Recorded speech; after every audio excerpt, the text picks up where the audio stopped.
Cardiac cycle क्या होती है? यहाँ पे एक हार्ट बीट के दौरान जितने भी हार्ट में चेंजेस होते हैं उसको यहाँ पे हम कार्डियक साइकिल कहते हैं। इसका ड्यूरेशन सिर्फ 0.8 सेकंड का होता है। इसमें सबसे पहली फेज जो आती है जिसको हम कहते हैं जॉइंट डायस्टोल, इसमें दोनों एट्रिया एंड दोनों वेंट्रिकल्स यहाँ पे क्या होते हैं? रिलैक्स स्टेज में होते हैं, जिसकी वजह से इंफीरियर वेना के बाद सुपीरियर वेना के बाद से ब्लड जो है वो राइट एट्रियम में आता है, पल्मोनरी वेन से ब्लड जो है वो लेफ्ट एट्रियम में आता है। साथ ही में ब्लड जो है वो दोनों एट्रियम से दोनों वेंट्रिकल्स में भी आ रहा होता है क्योंकि एवी वॉल्स यहाँ पे ओपन होती है।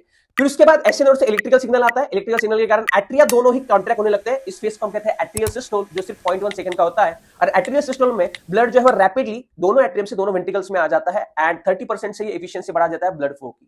देन उसके बाद यहाँ पे इलेक्ट्रिकल सिग्नल एवी नोड से परकिंजे फाइबर्स में आ जाता है और फिर वेंट्रिकल्स कॉन्ट्रैक्ट होना स्टार्ट हो जाते हैं। वेंट्रिकल जैसे कॉन्ट्रैक्ट होना स्टार्ट हो जाते हैं, यहाँ पे एवी वॉल्स क्लोज हो जाती है, जहाँ पे पहला हार्ट का साउंड आता है जिसको हम कहते हैं लब। देन वेंट्रिकल दोनों ही यहाँ पे कॉन्ट्रैक्ट होते हैं जिसको हम कहते हैं वेंट्रिकुलर सिस्टोल, जिसका ड्यूरेशन सिर्फ 0.3 सेकंड का होता है। यहाँ पे लेफ्ट एट्रियम से ब्लड सिस्टमिक अॉर्टा में जाता है और राइट वेंट्रिकल से ब्लड जो है वो पल्मोनरी आर्टरीज में जाता है। एंड फिर जैसे वहां पे सिमिलर वॉल्स क्लोज हो जाएगी और वहां पे हार्ट का दूसरा साउंड आएगा, दैट इज डब साउंड।